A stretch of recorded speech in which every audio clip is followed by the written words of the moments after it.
Olá pessoal, boa noite. Hoje é um dia muito especial, pelo menos para mim, e acredito para vocês também. Vamos começar, quer dizer, estamos começando a live com Jean Vauelan. Meu Deus do céu, estou muito nervoso.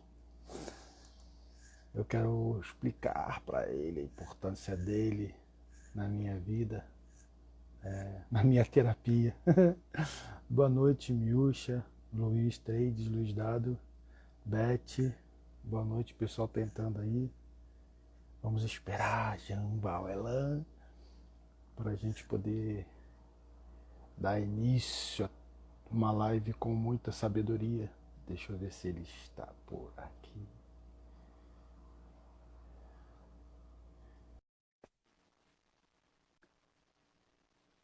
Vamos esperar. Gente, eu não sei se deixa eu começar a live ou se eu falo as coisas que eu quero falar. Eu estou esperando. Ô, Jean Vauelan, muito Olá, obrigado por você estar aqui na nossa live. deixa eu ver só como é que eu vou fazer. Eu estou aqui num quarto, eu pensava que ia ser pelo computador, mas a gente consegue fazer isso aqui. Deixa eu só organizar melhor aqui. Não sei O se vai pessoal está funcionar entrando isso. aí. Obrigado, pessoal. Boa noite a todos que estão entrando aí. Funciona assim?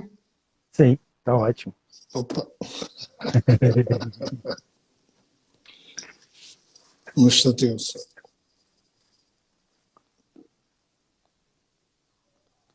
Um alô da Alemanha, o pessoal está entrando. Boa noite, Léo. Boa noite. Todo mundo entrando aqui. Oi? Pronto, ok. Ok, Leonardo. Mais uma vez, muito obrigado por você aceitar o convite. Né? Eu fiz esse convite há uns meses e eu estou muito, muito feliz de você estar aqui. Aí eu não sei se eu começo falando o motivo porque eu pedi lá atrás para fazer uma live ou se eu deixo você começar a live. O que é Você é, melhor? você é mais velho que eu e é autoridade aí, então você começa. É Muito um prazer obrigado. estar aqui, cara. Vamos lá. Muito obrigado. Vou falar o que aconteceu. Eu comecei a fazer terapia no final de 2020. E aí foi 2021 até hoje. Só que em 2021, eu sou uma pessoa muito, chamam de sonambólica, né? Que vai na hipnose e vai fácil. Conversa, pum, já foi. E aí, a minha forma de pensar, e às vezes dentro desse contato com a hipnose, eu falava coisas que aí, a primeira vez, o meu terapeuta, já ouviu falar do Jean Valjean? Aí eu falei, não. Aí ele, vou te mandar um vídeo. Aí mandou um vídeo. Aí aconteceu de novo, vou te mandar outro vídeo do Jean Paul. Ele começou a mandar muita coisa sua para mim, das coisas que eu falava durante a terapia. E eu fiquei muito feliz. E a última coisa que foi até esse ano, eu separei aqui para poder ler, foi que enquanto eu sou assim, Jean Paul pode falar, né? Não precisa falar Rogério. Enfim. Tanto Aí faz. eu falei assim, eu tenho um lugar, a primeira vez que eu estou contando aqui para todo mundo, acho que eu não contei isso para ninguém.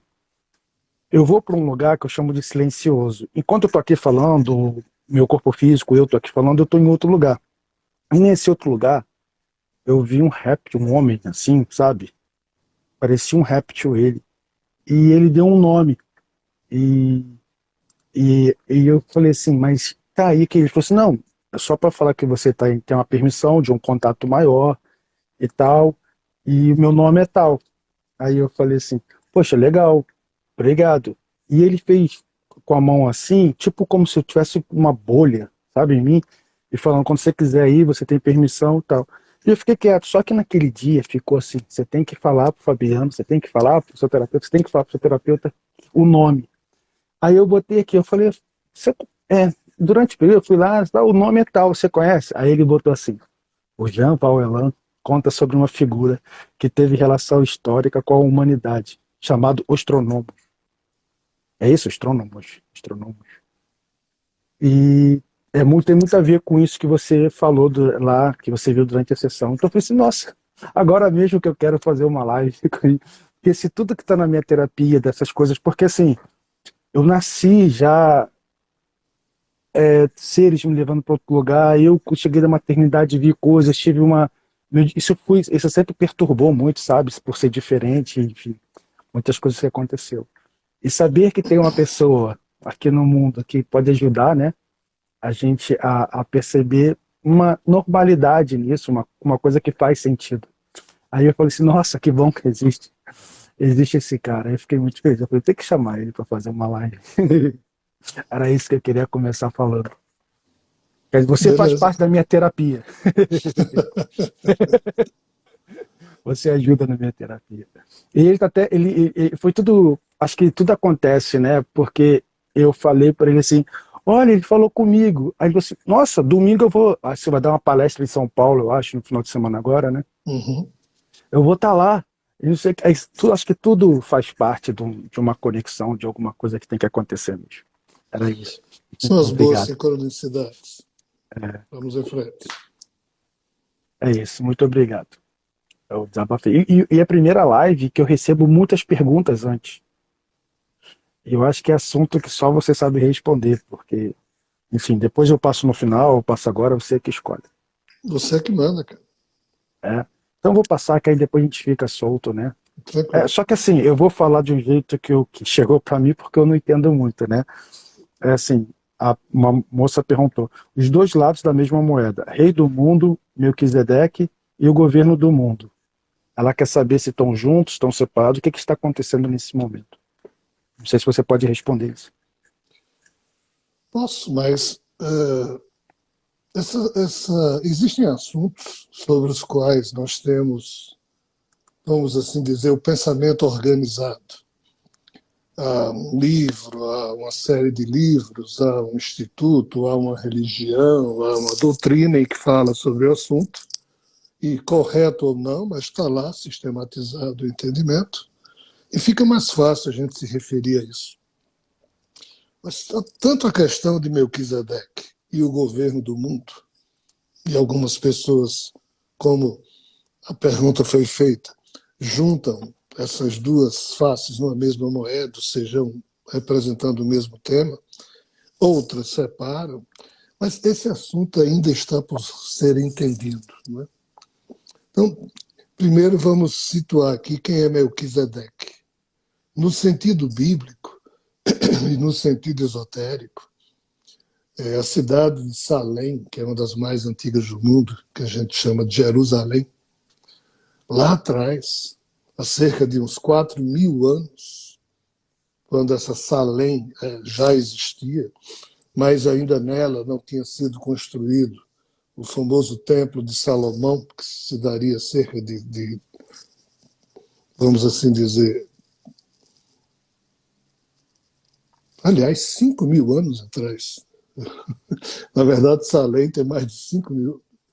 Tem gente que diz que tem 10.000 anos, mas o Templo de Salomão só foi escrito, só foi produzido há cerca de 3.000 anos, quando Salomão produziu o templo em que lá o Altíssimo, o chamado Rei do Mundo, ou Rei do Universo, aí entra uma série de conceitos bem distintos, mas que falam da mesma pessoa, seria homenageado.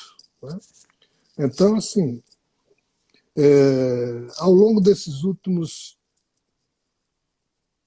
como é que a gente poderia dizer, 3.000 anos, Melquisedeque foi meio que cultuado como tendo sido a figura que há cerca de 4.000 anos atrás, ou seja, 1.000 anos antes de Salomão, ele teria chegado para um eleito desse governador do mundo, desse rei do mundo, desse criador universal, e teria dito, ei, não tenha dúvida não, esse ser que quer fazer um pacto com você, de fato é o rei do mundo, é o rei do universo, é o criador do universo. Então, há cerca de 4.000 anos atrás, ou seja, 1.000 anos antes de Salomão, Abraão, quando ainda estava no início da gestação do pacto, que uma entidade não humana chegou para ele e disse que se ele o tratasse como sendo o único Deus a ser assim considerado, ele honraria a posteridade de Abraão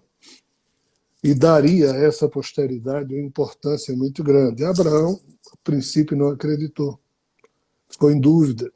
E mais ainda porque ele não tinha filhos nessa época, e já era um pouco idoso.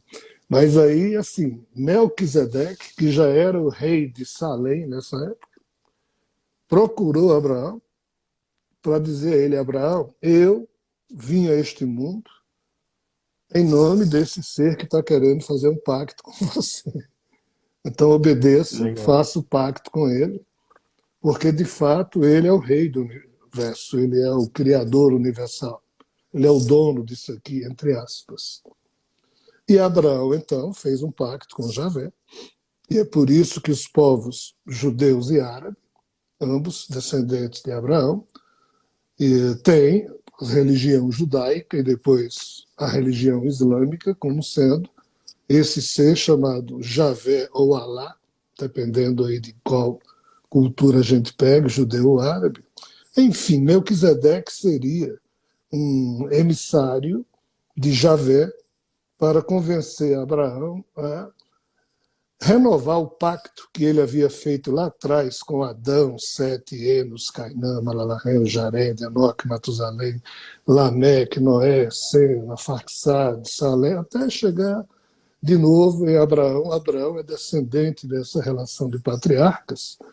E então, de lá para cá, esse fato que eu estou citando começou a ser compreendido e confundido com o governo do mundo. Aí entra já um outro aspecto, porque governo do mundo não é só essa questão de Javé, não é só o fato de que existe um ser que reside no universo vizinho ao nosso, que de lá tenta controlar este, ou como as mitologias muito anteriores ao tempo de Abraão, já falavam que não é que não existia um ser, existiam três seres, compunham uma trimurti, uma tríade, uma trindade, uma triglave, como se diz na mitologia eslava.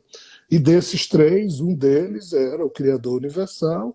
Então, assim, o governo do universo oculto é esse, é exercido por esse cara. Só que, em tempos mais recentes, com essa questão de governo oculto, de Illuminati, de Clube de Bilderberg, de Deep State, dessa visão, e desde que o QAnon, que é um movimento ultradireita norte-americano, criou uma série de mitificações e mistificações envolvendo alguns conceitos conspiratórios, aí é que o assunto ficou absolutamente maluco.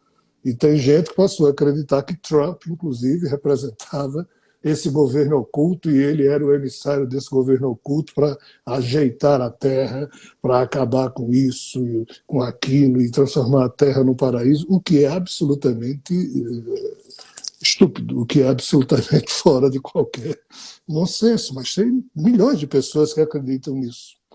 Por quê? Porque o termo governo oculto é usado de muitas maneiras. Mas, em relação a fazer um paralelo entre o governo oculto e a figura de Melquisedeque, eu somente posso colocar por trás disso tudo a figura de Javé, que é o Criador universal, quando da tentativa de pacto que ele fez com Abraão, renovando o pacto com a descendência dos hebreus. É isso que eu posso dizer. Muito obrigado. Eu gostaria de compartilhar duas experiências que eu tive com isso que você falou. Assim que eu despertei, né, que me levaram para uma ordem esotérica, todo dia à noite eu separei uma hora para fazer uma meditação. E depois eu comecei a fazer essa meditação de olho aberto em pé, assim na mureta, e eu ficava ali.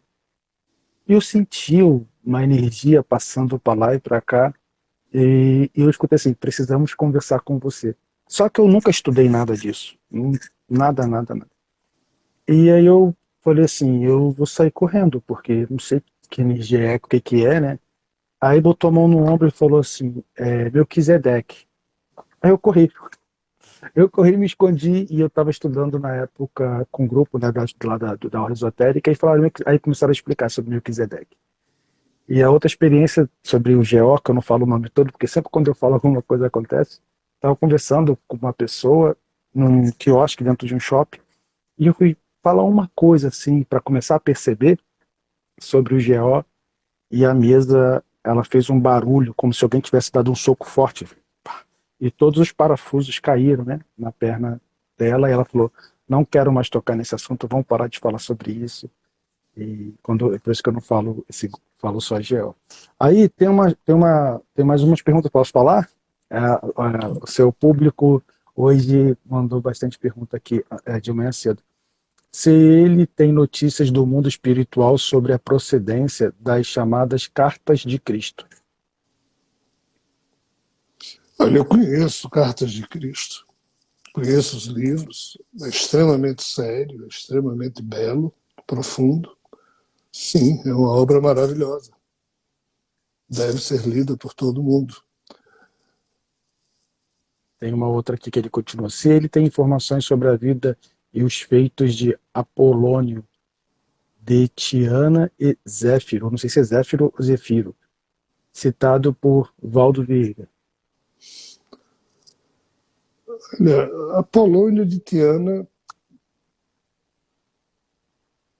foi um filósofo, foi um mago, foi um homem tipo padrão Jesus Cristo, que viveu na mesma época de Jesus Cristo. E quem nos fala dele é Filistrato, que cerca de 2 séculos após a morte de Jesus, quando a imperatriz Júlia Dómina, esposa de Severo Máximo, que era o imperador romano, eles criaram, na verdade ela criou, uma trincheira intelectual em Roma e contratava os principais intelectuais da época para que estes atualizassem para a língua latina todos os principais eventos ocorridos ao longo dos séculos, as mensagens mais importantes, as produções, em termos de conteúdo, mais importantes. E Filistratos foi um dos escritores que ela contratou. E Filistratos foi alguém que escreveu uma obra maravilhosa sobre a vida de Apolônio de Tiana, contando exatamente, basicamente, quase uns 90, 100 anos da vida desse ser humano que Jesus viveu 30 e poucos anos, esse aí viveu quase 100 e basicamente fazia tudo aquilo que Jesus também fazia no campo da teurgia, dos milagres, dos poderes, etc. E tal. E um dos livros que eu produzi, chamado Quarto Logos, nele eu me refiro a Apolônio de Tiana e uma das suas obras e a sua vida. E se alguém quiser ter noção sobre Apolônio de Tiana, esse livro é bastante razoável nesse sentido. Quanto ao que Valdo Vieira fala, Zéfiro não tem nada a ver com Apolônio de Tiana. Zéfiro é um espírito que, na época que Kardec estava fazendo a revelação, estava codificando a revelação espírita, ou seja, na segunda metade do século XIX, Apolônio de Tiana foi na época de Jesus. Zéfiro foi um espírito que incorporou no médium, por volta dos anos 1851, 52, 53, 54, 55, até aproximadamente 59, 60, esse espírito chamado Zéfiro incorporava em alguns médiuns que trabalhavam em algumas reuniões espíritas na cidade de Paris.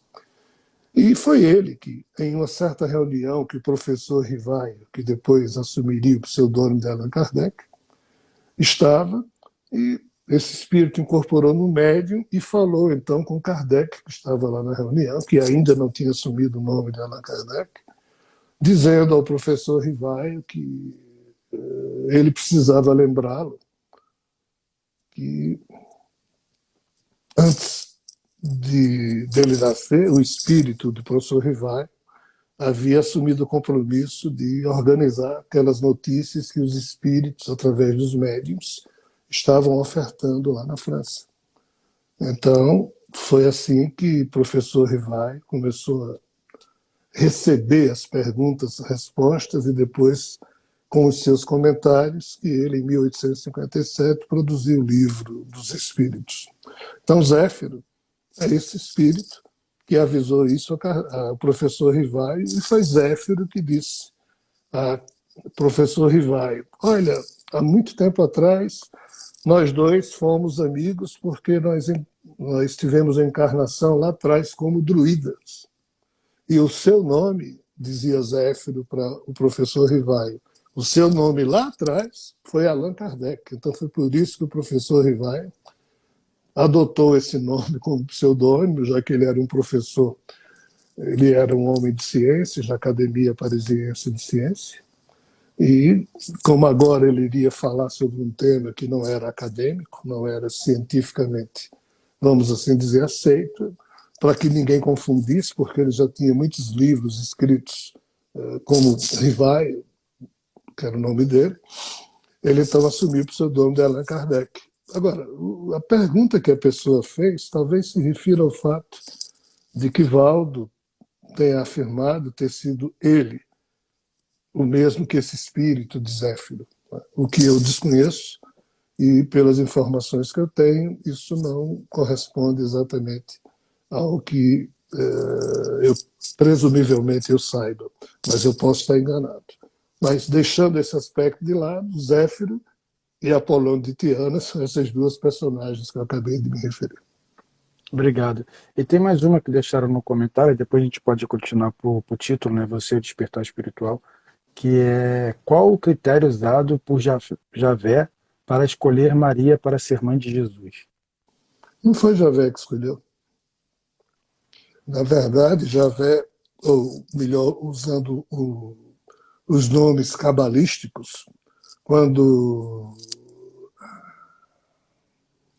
Keter, que é o nome de Javé cabalístico, e Shokma, que é o nome de Vishnu cabalístico, quando esses seres perceberam que via Enoque o plano de Keter, ou Javé, ou Brahma, não funcionaria, então Shokma, ou Shokma, que é uma das sefirais da árvore da vida da Kabbalah, Shokma, ele então disse para Keter que ele resolveria o assunto se fazendo humano, e para tanto iria fazer com que um desdobramento da sua própria condição de Sefirah, ou de Avatar, ou se a gente quiser usar a expressão da mitologia hindu, diria ele, enquanto Vishnu ou enquanto Shokma, era uma condição adidaiva, um corpo tipo daiva, tipo demoníaco, no sentido que tinha muita capacidade de metamorfose. Não é no sentido de diabólico, porque demoníaco aqui não tem nada a ver com a forma como a Igreja Católica depois classificou. E ele tinha já um avatar dele, uma expressão adiágena da sua condição adidaiva, ou seja, um avatar dele vivendo nesse universo biológico que é o nosso, e que ele então iria dar uma ordem para que este avatar, que na linguagem hebraica ou na Kabbalah se chama Hokma, e na linguagem grega a gente chama de Sofia ou Cristo cósmico, então esse ser recebeu uma ordem do universo vizinho, ou seja, da Trimurti, de dois de seus membros, dizendo que ele teria que se expressar como homem entre os humanos, já que a opção de Enoque não havia agradado a Keter, ou seja, a Javé. E assim, Sofia e os seus anjos são aqueles que pesquisam dentre os humanos, dentre o chamado Big Data do genoma humano que esses anjos já tinham nessa época. Nós só viemos saber que existe genoma, genes, desde o século XIX para cá, na segunda metade, quando Charles Darwin, e depois a questão da genética surgiu. Hoje a gente sabe, mas naquela época os humanos não sabiam, mas esses seres já tinham o Big Data da humanidade.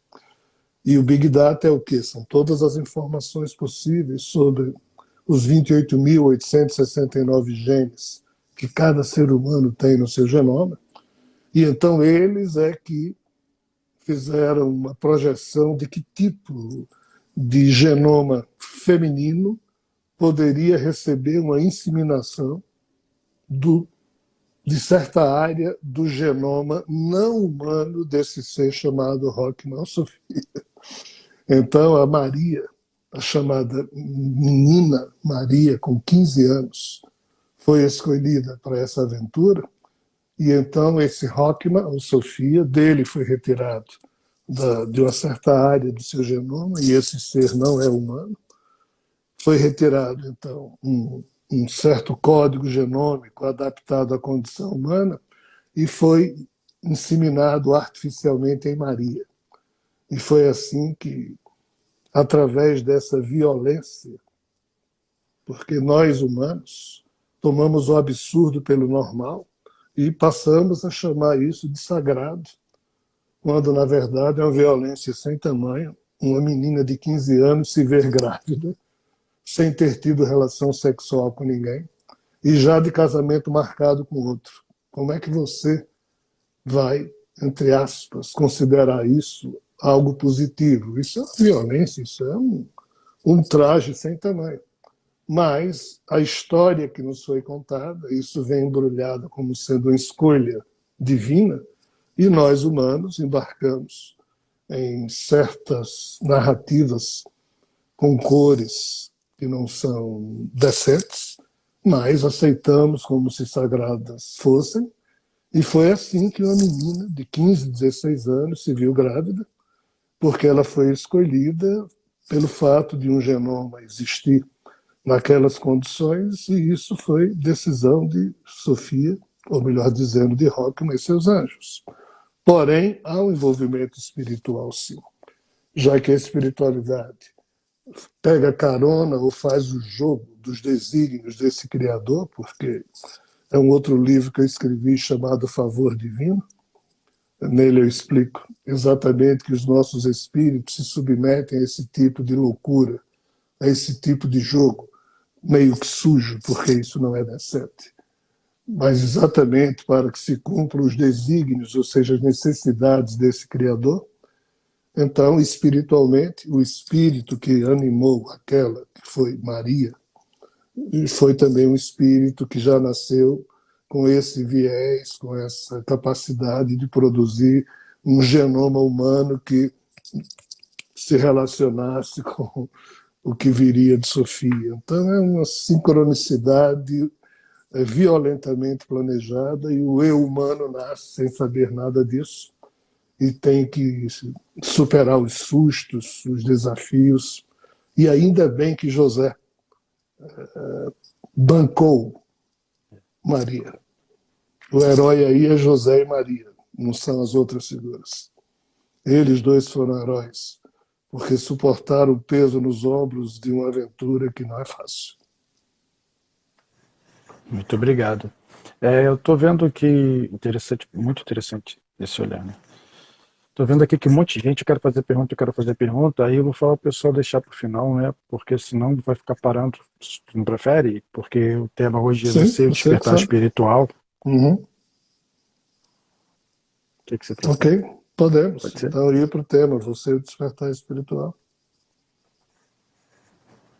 Você quer que eu fale sobre isso ou você vai Sim. fazer a pergunta?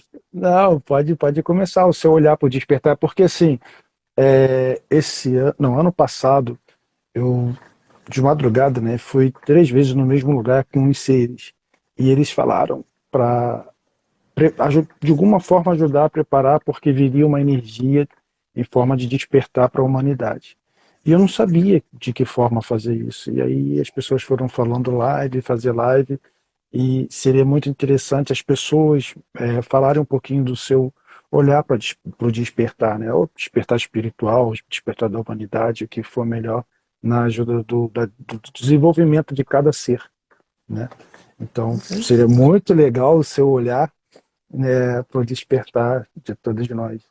Você muito bem falou. O despertar espiritual depende do olhar de cada um, depende da vivência de cada um, já que cada um de nós é um universo à parte.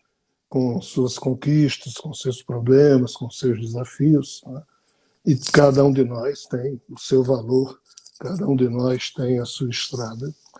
Mas, assim, o despertar espiritual é um termo que passou a ser muito comercializável, muito comercializado, e eu, pelo menos, fujo um pouco a esse tipo de processo. Por quê? Porque a maioria das pessoas espiritualizadas que eu conheço, e não são muitas, mas a maioria destas sequer são religiosas. Quase todo mundo religioso que eu conheço, eu olho assim para o nível de espiritualização que demonstram ter e percebo que pessoas que não têm necessariamente uma religião têm um nível de expressão, têm uma vibração bem mais lúcida e amorosa, vamos assim dizer. Então, assim, o que eu vou falar aqui, vou só falar uns 5 ou 10 minutos para a gente abrir para perguntas, não tem nada a ver com religião. Quem quer religião, torne-se religioso. Quem quer despertar espiritualmente, aí o caminho tem que ser outro, ou pode ser também um caminho da religião, mas desde que você viva de forma muito bela a sua religião, de uma maneira a dignificá-la, aí é possível. Mas a iluminação ela não vem como sendo produto desses vícios que nós temos de pedir, pedir, pedir, de querer conquistar graças, de transformar Deus em nosso escravo, de cumprir nossos pedidos, nossos caprichos. Isso não é despertar espiritual. Despertar espiritual é a gente passar na minha lógica, e aí vou entrar, como você bem disse, é o meu olhar, é o meu modo. Né? Existem 4 passos que completam o que eu chamo de busca pessoal ao longo da passagem entre o berço e a cova que nós cumprimos aqui na vida. Jesus dizia, sede vós passantes, ninguém pretende se estabelecer numa ponte. Então não pretendam vocês se estabelecer aí na vida, porque nasce e morre, então ninguém fica aí. Isso aí é uma passagem. Mas, enquanto passamos por aqui, é possível a gente despertar espiritualmente. Em que sentido? Da forma como eu percebo. O primeiro passo do despertar espiritual está naquilo que eu chamo de autoconhecimento. Se o ser humano não se autoconhecer, não tem a menor possibilidade de ele despertar espiritualmente. Ele pode despertar-se de muitas outras formas, ou até pensar que, de fato, despertou espiritualmente, porque isso não tem um termômetro que a gente coloque e meça a temperatura e diga, ei, você despertou espiritualmente. Não tem diploma, não tem... Isso é uma questão difícil de ser aferida. Mas, assim, o autoconhecimento, que os nossos irmãos do Oriente há muito pontificaram a respeito, e esse é o primeiro passo. O segundo passo, tecnicamente, é o despertar das potencialidades da natureza do nosso espírito, que estas possam prevalecer sobre a natureza do nosso corpo animal, já que o eu de cada um de nós lida simultaneamente tanto com as necessidades de uma natureza animal corporal, que precisam ser atendidas, mas também com as necessidades de uma natureza espiritual da nossa alma, do nosso espírito, que a gente nem liga para isso porque não tem tempo ou não tem sensibilidade. Então, o despertar espiritual passa pela percepção de que isso é real, e isso não é uma questão de crença, que efetivamente, por trás de cada um de nós, há um espírito que nos anima, ou seja, um espírito imantado a esse corpo. Nesse sentido, o terceiro passo é aquele que Siddhartha Gautama nos ensinou. Porque na hora em que você se percebe despertando espiritualmente, naturalmente você cria o seu próprio caminho. Quem desperta espiritualmente sai do rebanho humano. Pertencer ao rebanho humano, ou seja, fazer o que todo mundo faz, do jeito que todo mundo faz, na ritualística imposta por elites religiosas, isso Não é despertar espiritual. E nem é caminhar pela vida de modo espiritualizado. Isso é possuir uma religião e estar submetido, estar subserviente aos critérios, aos aspectos comportamentais de culto de uma religião, o que pode ser maravilhoso, mas não é despertar espiritual. Porque quem desperta espiritualmente produz o seu caminho, como Siddhartha Gautama falou, o tal do caminho do meio, que foge de todos os extremos, de todos os equívocos, e preste bem atenção, de todas as certezas indevidas, porque o que mais o ser humano tem é uma coleção de certezas que ela fica se sentindo confortável, mas essas certezas ninguém sabe se são efetivamente reais ou não. E assim, na hora que você se autoconhece, vê seus potenciais e vê também suas inclinações que precisam ser trabalhadas. Na hora que você desperta a sua consciência espiritual profunda por trás do eu primário, do eu piloto automático da vida humana, que são essas personagens que somos nós. Na hora que você cria o seu caminho, na hora em que você se alinha plenamente com seus objetivos, sonhos, metas, suas palavras, seus discursos, suas emoções, suas atitudes, tudo isso está alinhado com um projeto seu de despertar do potencial espiritual, aí você, entre aspas, atinge a autorrealização, que é o quarto passo, ou se usarmos a linguagem de Siddhartha Gautama, o Buda, é o Nirvana. É quando você, mesmo estando num corpo humano, você se emancipa a tal ponto que você se torna um eu multifacetado no sentido de que não fica mais enjaulado como um refém ou escravo de uma camuflagem que faz com que você pense que você é esse corpo e que o que existe é isso que você está vendo. Eu sou muito mais que esse corpo, cada ser humano é muito mais que o seu corpo, e a vida é muito mais ampla que a natureza exterior ou a realidade exterior que a gente conhece. Qual o drama? O drama é que uma pessoa espiritualizada sabe que quando esse corpo morre, o eu que nós humanos temos continua a existir ininterruptamente. Uma pessoa espiritualizada, em tese, não deveria dizer: ah, quando eu morrer, ah, eu estou com disenteria. Ah, não, o corpo que eu utilizo está mal, ou quando este corpo morrer, eu vou. Porque eu não morro, você não morre. O que morre são esses corpos.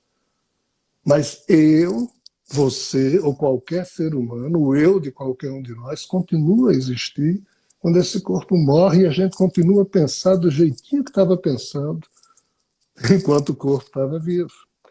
Aí você se conduzir a partir daqui, enquanto um eu desencarnado, a verdadeira espiritualização está na maioridade espiritual que esse eu tem, de saber ou de ter sabido se conduzir enquanto estava no corpo material, e agora, que perdeu o corpo material, com absoluta tranquilidade, continua a existir, mas só que ancorado agora no seu corpo espiritual.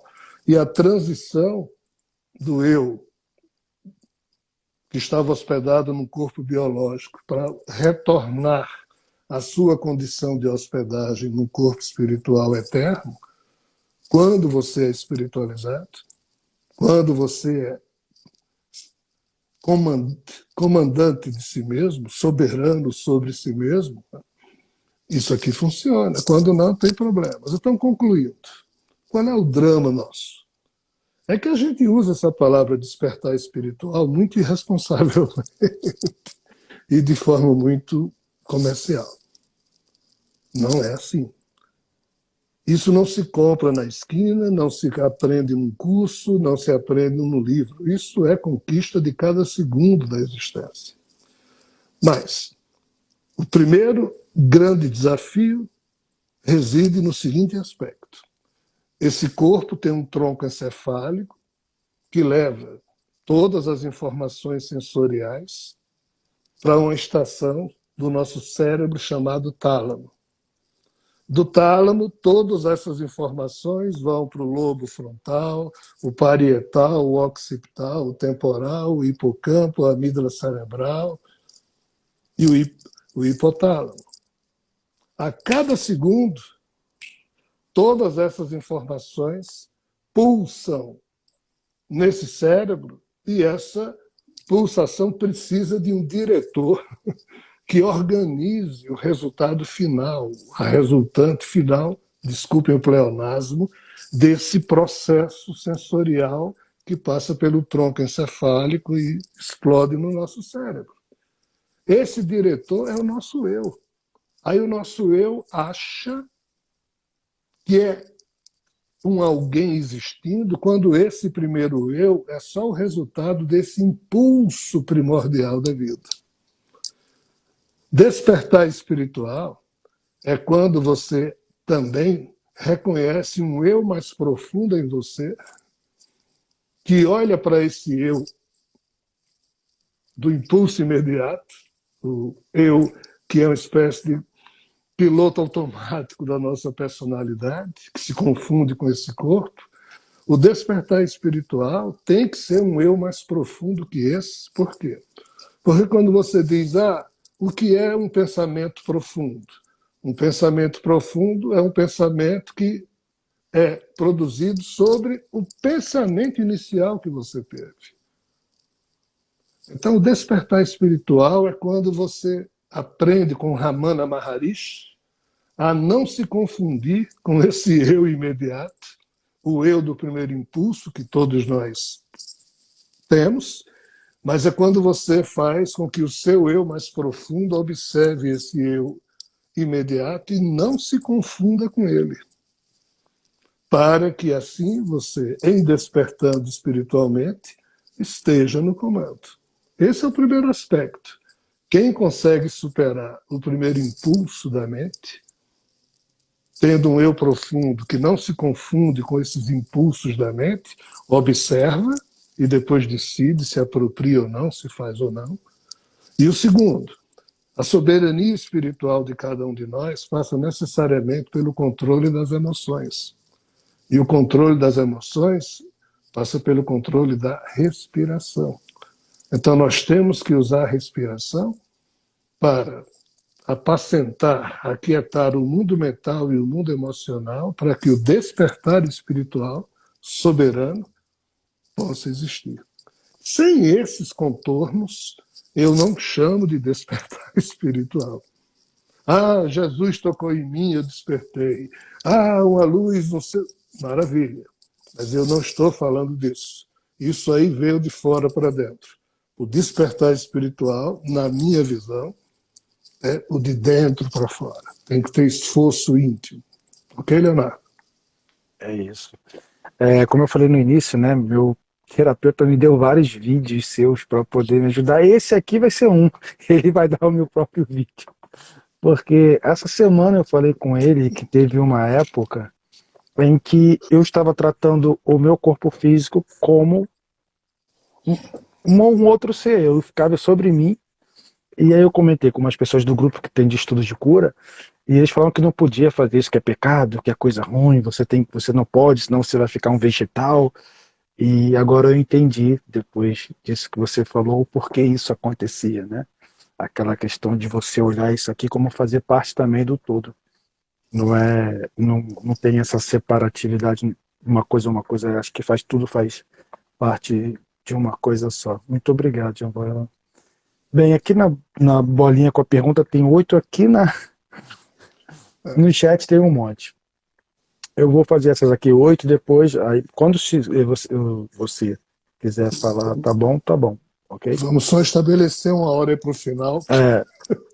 Eu 15 minutos que tem, pode ser? Não, tranquilo. Que vai dar 1 hora de live. Até 8h10, 8h15 está tranquilo. Às 8h30 okay, vem o carro me pegar aqui. Está tranquilo. Então, tá bom.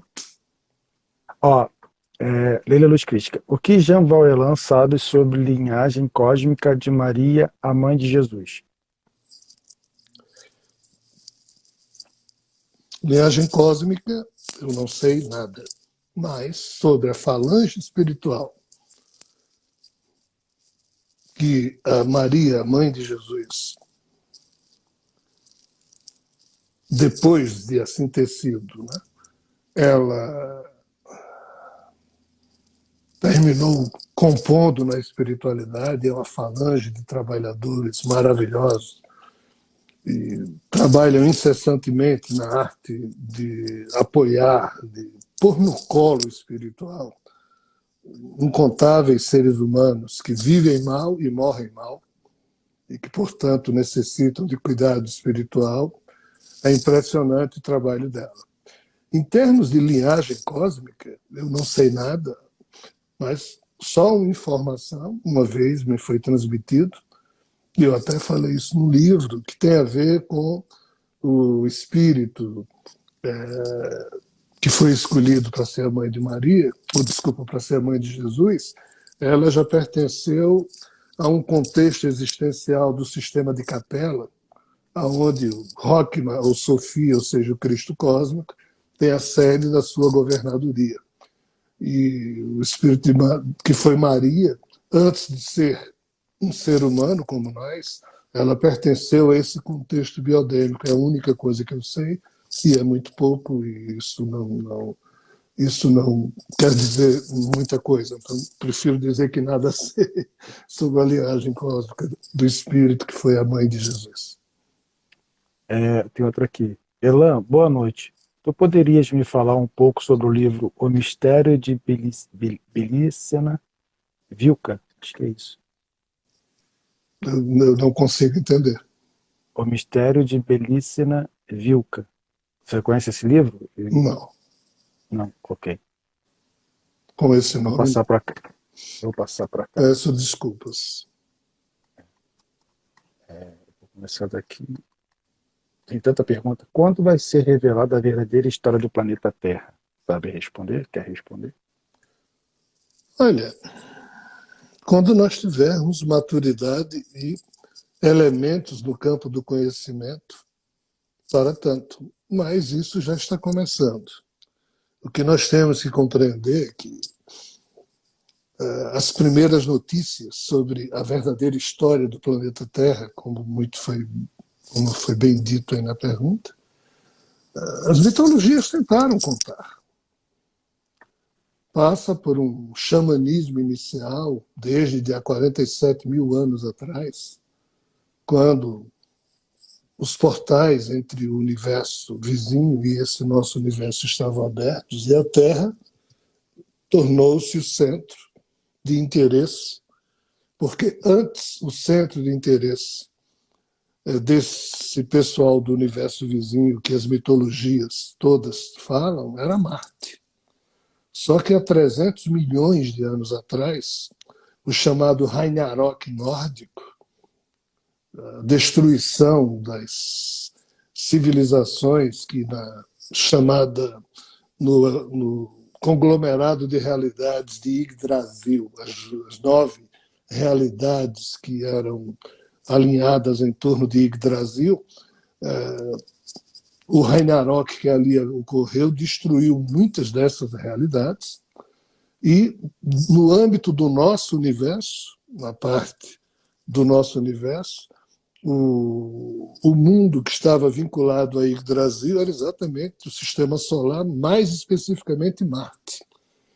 E Marte foi destruído, a civilização que existia em Marte, segundo as mitologias e segundo pesquisas do professor Brandenburg, que conseguiu encontrar indícios no solo marciano, exatamente no seu equador, onde uma cicatriz de mais de 800 quilômetros, com profundidade entre 7 e 14 quilômetros, um Grand Canyon que tem lá, teria sido aberto através de explosões atômicas nucleares, advinda de problemas do Ragnarok que ali teria ocorrido.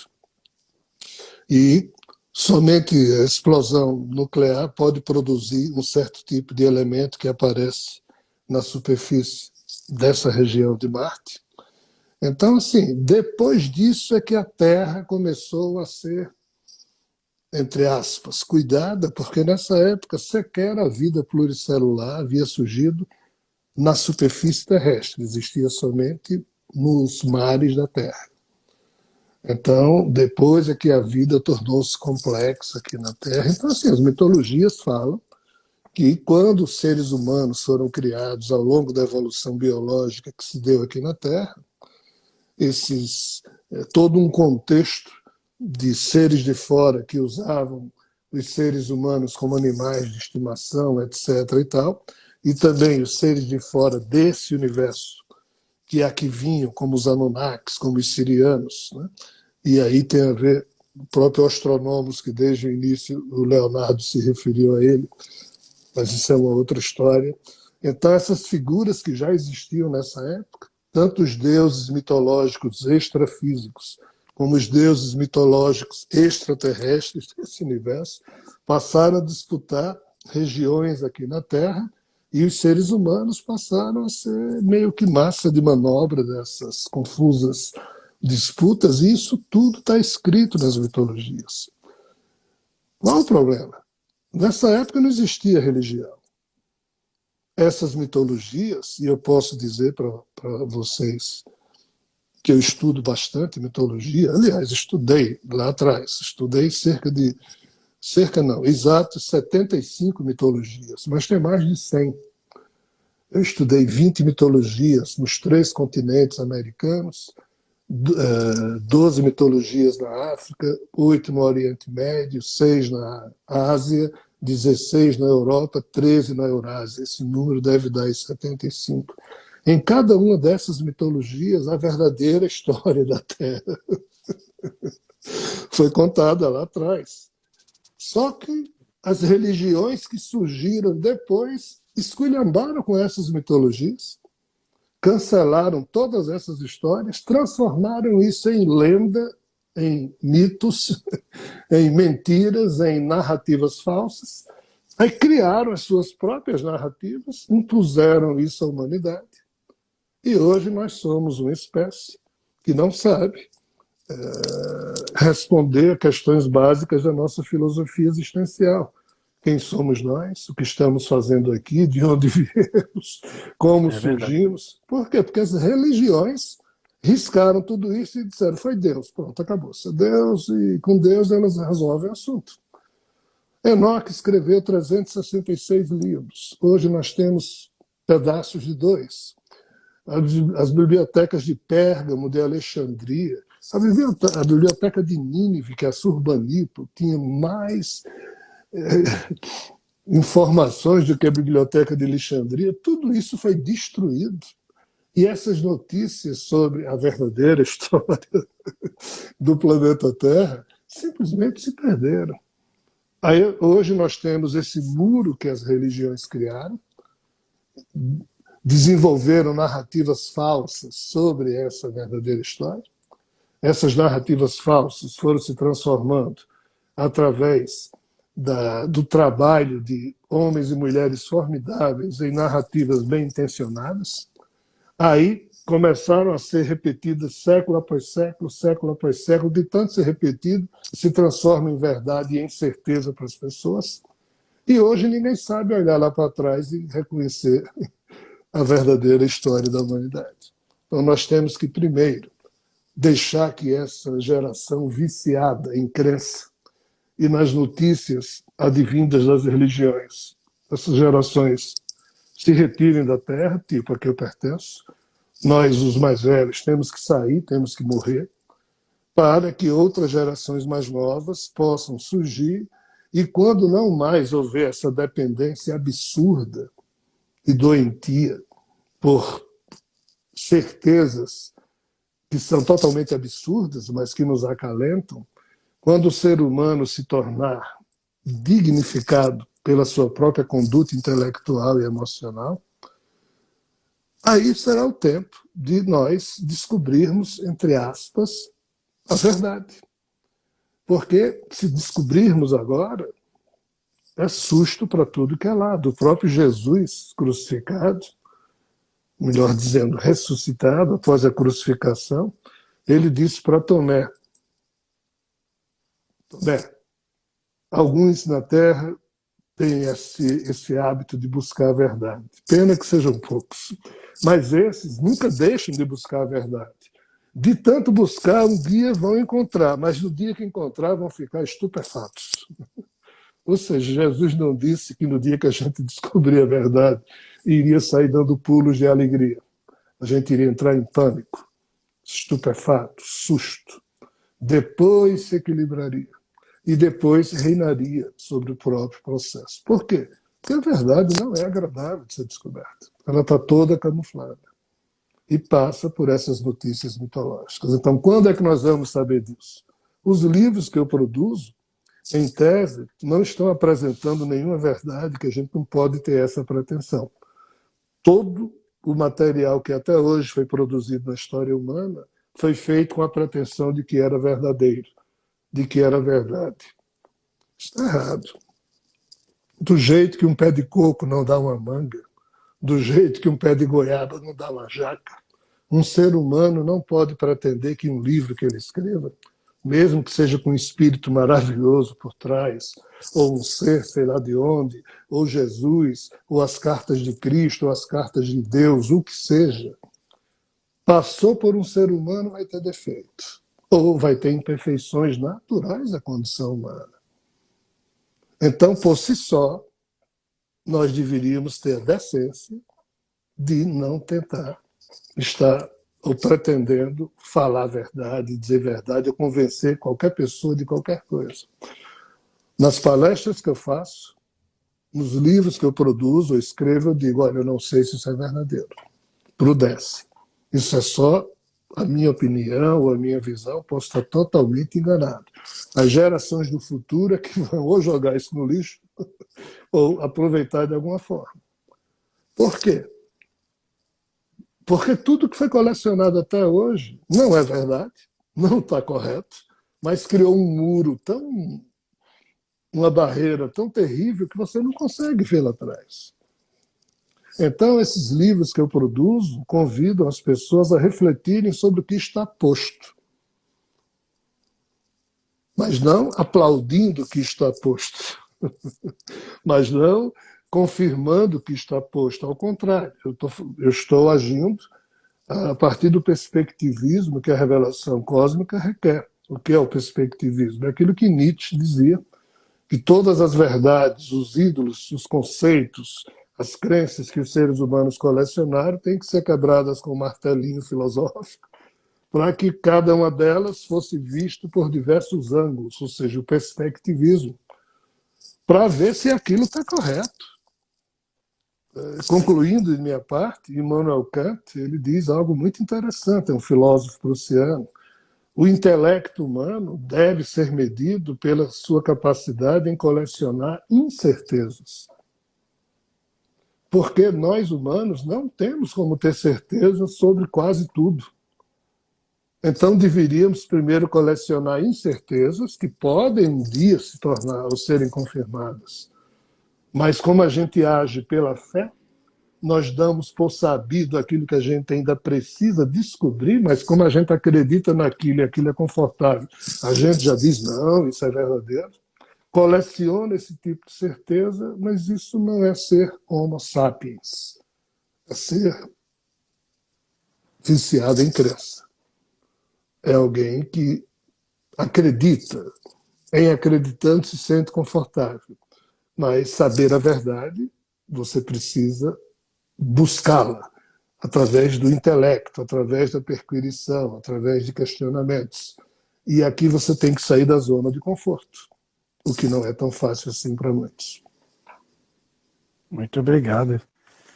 Você acabou respondendo uma viagem que eu fiz de uma madrugada, onde eu estava com um ser e eu vi uma barbárie, uma coisa horrível, como você disse, né? Que se alguém vê, não se apavora. E aí eu falei, mas o que está acontecendo? O que é isso que está acontecendo no todo? Ele falou, isso se chama, o que você conhece lá como cardíaco.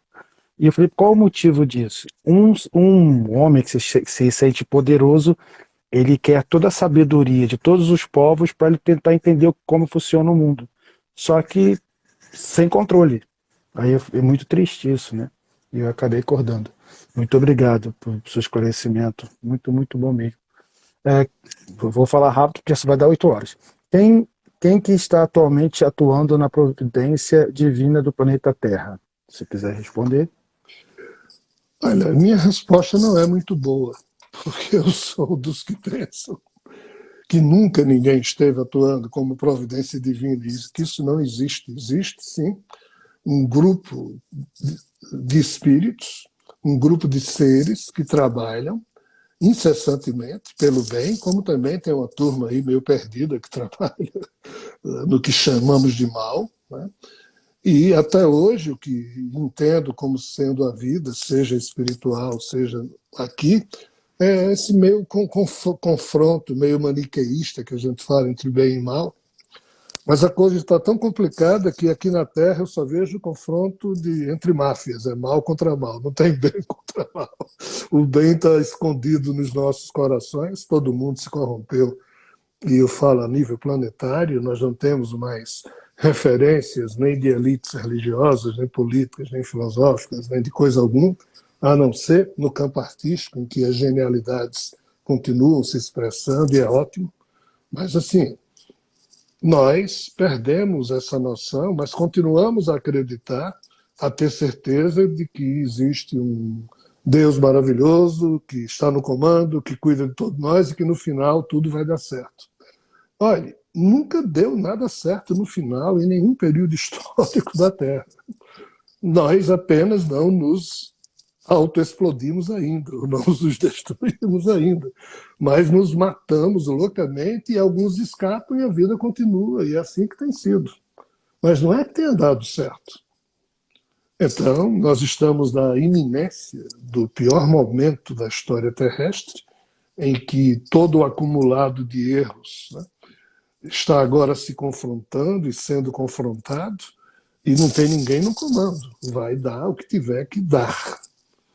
E aqui, nessa história, respondendo à pergunta, o que eu sei, o que eu penso saber que sei, posso estar enganado, é que existem espíritos maravilhosos. Daqui a pouco esse corpo vai morrer, o de vocês também, nós seremos esses espíritos trabalhando na espiritualidade, dando apoio a quem está aqui na carne, que não é fácil. Mas os espíritos podem fazer muito pouco, mas tentam fazer algo. Mas, de novo, se providência divina for a pretensão de alcançarmos milagres, graças, e que Deus é nosso escravo, e mesmo a gente fazendo merda de todo tamanho, no final ele resolve tudo, esse tipo de crença infantil é o que nos trouxe até aqui, e o choque de realidade que nós já estamos tendo. O próprio Papa, no mês de abril e maio do ano 2020, quando a pandemia fechou todo mundo em casa, e o Papa Francisco sozinho na Praça do Vaticano, já que ele fez a missa, mas ninguém pôde ir, e ele disse: não, nós temos certeza que Deus haverá de nos ajudar. Aí ficou calado durante um tempo e depois concluiu a frase dizendo: um dia. Porque, assim, não era naquele dia. Deus, Deus nunca nos ajuda no dia em que as coisas estão ocorrendo. Aí os problemas se acabam e a gente diz: ah, Deus nos ajudou. Mas isso é coisa de. Isso é infantilismo. E o próprio Papa percebeu a sua hesitação, né? O Bento XVI, quando visitou Auschwitz, no final ele chorou e disse: onde é que Deus estava? Né? Então a questão é: onde é que esse Deus está? Essa providência divina aí que a gente acha. Tem crianças sendo estupradas enquanto aqui nós estamos falando. Ontem também, antes de ontem também, vai ter amanhã, depois de amanhã, sempre teve. E será que sempre vai ter? E a gente vai estar chamando providência divina e se perguntando quem está cuidando disso, se o caos continua sendo produzido aqui na Terra. Aí alguém dirá: ah, mas é culpa do homem. Não, não é. A própria natureza planetária vai cobrar os seus efeitos e a natureza, o mesmo ser humano tendo também destruído o planeta, mas ela, entre aspas, não foi produzida pelo homem. E a natureza sozinha, ainda que o homem não faça nada de errado, ela já tem suas movimentações que promoveu uma série de extinções em massa. Várias espécies já foram destruídas, e é Deus por trás disso? Esse Deus maravilhoso, ou é um problema que existe nessa criação? Então, assim, Deus, dizem os ingênuos, perdoa sempre. Os homens, às vezes. A natureza jamais perdoa. Essa última frase, a natureza jamais perdoa, disso a gente pode ter certeza. Então teremos choques de realidade, e como na época da pandemia, em que morreu quem tinha que morrer, Deus não evitou morte de ninguém. Então, assim, talvez já esteja na hora de a gente se questionar se primeiro existe uma providência divina, ou se ela existe, por que é que ela criou todas as espécies biológicas da Terra com a sanha de matar umas às outras e de comer cadáveres? Se existe uma providência divina, por que é que nós humanos comemos cadáveres? Por que é que todas as demais espécies nascem também já prontas para matar uma a outra? Se existe uma providência divina, como a gente foi condicionado a acreditar, por que que a vida é desse jeito? Por que que não seria de um outro modo? Então, respondendo à pergunta de quem me fez sobre providência divina, eu respeito a crença de todo mundo, mas olhar de modo adulto para a realidade pressupõe não nos ancorarmos às bengalas de sempre. Eu sou alguém que tem absoluta certeza que há um Deus, que existe um Deus, mas esse Deus, infelizmente, ele não se manifesta nem se interfere. Por que que a natureza é desse jeito? Porque eu acho que não foi esse Deus que fez essa natureza. Foi um ser criador problemático, aí é uma outra história.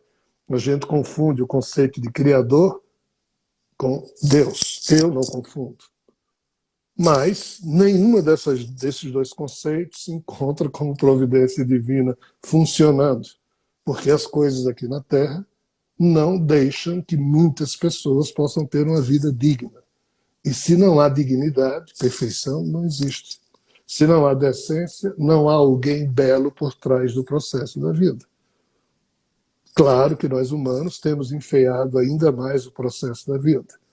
Vamos pagar, vamos ter o choque de realidade que nós merecemos. Deus não vai fazer igual aos filmes americanos, que no final sempre dá tudo certo. De novo, alguns escaparão, mas não é que deu certo. É muito sofrimento e nós humanos talvez merecêssemos coisa melhor. Nossa, a gente fica até sem fala, né? Mas eu tenho falado ultimamente nas lives sobre essa coisa de ser corrompido, né? Eu vou terminar, são 8h07. É, por exemplo, alguém aqui no Rio de Janeiro é guerra toda hora, né? Todo dia, toda hora. E as pessoas falam assim, Léo, você tem que ter uma arma. Eu falei, mas eu não quero isso pra mim. Eu não quero entrar nessa frequência. Isso não sou eu. Aí eu fico lá chorando com o meu psicólogo. O pessoal quer que eu faça a maldade, mas isso não sou eu. Essa não é minha essência. E isso tá, como você disse, né? Se a gente parar para olhar, é realmente isso. Tá todo mundo se entregando, se envolvendo, Tá? mexendo de alguma forma com essa energia, né?